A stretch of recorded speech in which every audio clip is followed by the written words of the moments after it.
ఇక తగ్గనున్న అధిక pension part 1, 2 విధానం కింద లెక్కింపు స్పష్టత ఇచ్చిన ఈపీఎఫ్ఓ. అధిక పెన్షన్ లెక్కింపు విధానంపై ఈపీఎఫ్ఓ స్పష్టత ఇచ్చింది. తాజా నిర్ణయం చందాదారుల ఆశలపై నీళ్లు చల్లినట్లయింది. కొత్త లెక్కల ప్రకారం చూస్తే వచ్చే పెన్షన్లో భారీగా కోత పడనుంది. అధిక పెన్షన్ అర్హత లేని ఈపీఎఫ్ఓ పెన్షనర్లకు వర్తింపచేస్తున్న లెక్కింపు విధానాన్ని అధిక పెన్షన్ అర్హులకు అమలు చేయనున్నట్లు వెల్లడించింది. ఉద్యోగుల పెన్షన్ స్కీము పేరా 12లోనే నిబంధనల ప్రకారం 2014 సెప్టెంబర్కి ముందు సర్వీసుకు పార్ట్ 1, 2014 సెప్టెంబర్ నుంచి పదవీ విరమణ వరకు పార్ట్ 2 కింద లెక్కించి తుది పెన్షన్ ఖరారు చేయనుంది. ఈ విధానానికి కార్మిక శాఖ ఆమోదం తెలిపిందని ఈపీఎఫ్ఓ వివరించింది.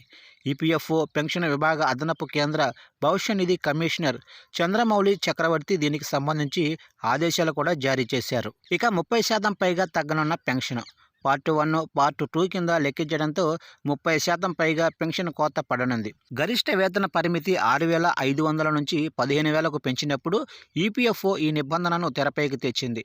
2014 సెప్టెంబర్ 1కి ముందు చివరి ఏడాది సగటు వేతనం, మొత్తం సర్వీసు కలిపి పెన్షన్ లెక్కించే విధానం అమల్లో ఉండేది.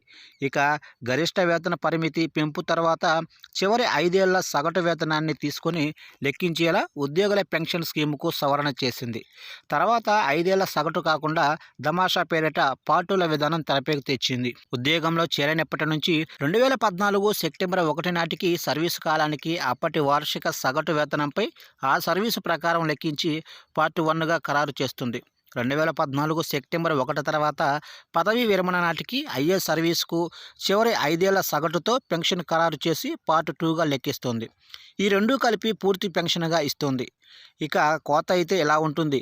ప్రభుత్వ రంగ సంస్థల్లో పనిచేస్తున్న ఉద్యోగి 1999లో సర్వీసులో చేరి 2021లో పదవీ విరమణ చేశారనుకుందాం.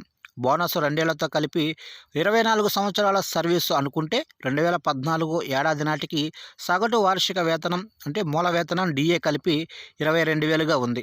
పదవీ విరమణ నాటికి చివరి 5 ఏళ్ల వేతనం సగటు 40,000. చివరి 5 ఏళ్ల వేతనం సగటుతో పెన్షన్ లెక్కిస్తే 13,714 చేతికి అందాలి.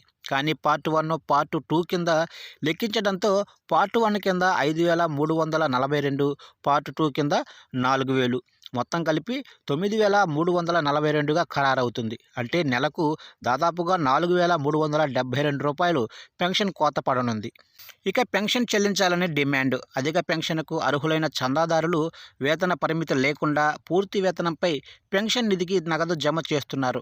పెన్షన్ నిధికి నగదు జమ చేస్తున్నప్పుడు గరిష్ట వేతన పరిమితి ప్రస్తావన లేనందున పార్ట్ 1, 2 కాకుండా 2014 సెప్టెంబర్కు ముందు ఉన్న నిబంధన అమలు చేయాలని కార్మిక సంఘాల నాయకులు డిమాండ్ చేస్తున్నారు. మరోపక్క ప్రాంతీయ పీఎఫ్ కార్యాలయాల అధికారులు నిబంధనలకు లోబడి వెంటనే దరఖాస్తుల పరిష్కారాన్ని వేగంగా చేపట్టాలని ఈపీఎఫ్ఓ కేంద్ర కార్యాలయం సూచించింది. అధిక పెన్షన్ ఖరారైన తరువాత పెన్షన్దారులు అందుకునే పెన్షన్ బకాయిలపై టీడీఎస్ వర్తిస్తుందని వెల్లడించింది.